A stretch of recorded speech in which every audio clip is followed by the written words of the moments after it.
Never run out of battery again with the INIU portable charger, the slimmest 10,000 milliamp hour power bank that keeps your devices charged on the go. Stay powered up wherever you go. Click the link in the video description to shop now on Amazon. Welcome back to Hoop Headlines.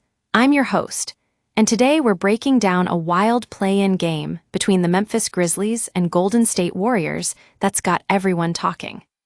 The Grizzlies found themselves in a 20-point hole early on, but they refused to give up, making an incredible comeback that saw them take the lead with just minutes left on the clock.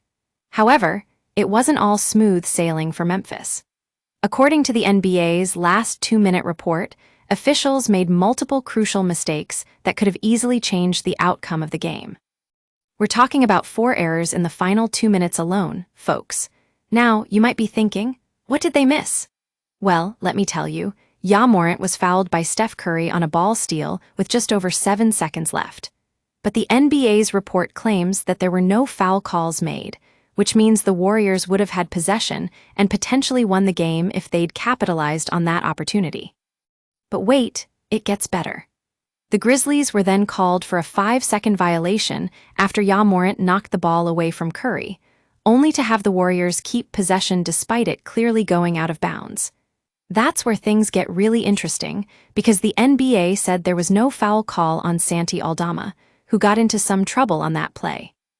Now, we've all been in situations where a call just doesn't go our way. But what made this one so frustrating is that Memphis needs to win on Friday to earn a playoff spot.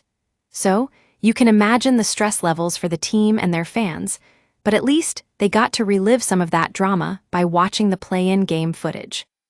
In other news, Brandon Podziemski was called for a foul with just 37 seconds left in regulation after he made contact with the ball on a Scottie Pippen Jr.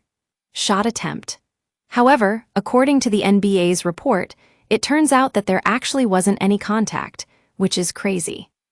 And if you thought all that drama couldn't get any more intense, wait until you hear about Draymond Green not getting called for a foul in a similar situation just over a minute earlier. But Zach Edey then picked up the loose ball and had an offensive goaltending call made against him, which is pretty crucial. The Grizzlies won this game 121-116, taking it all the way to the wire. But they're now going to have to wait for Friday's winner of the Kings-Mavericks play-in game to find out who their next opponent will be. It's gonna be a tough road ahead for Memphis, folks. They'll need all hands on deck if they want to pull off this comeback and make it into the playoffs.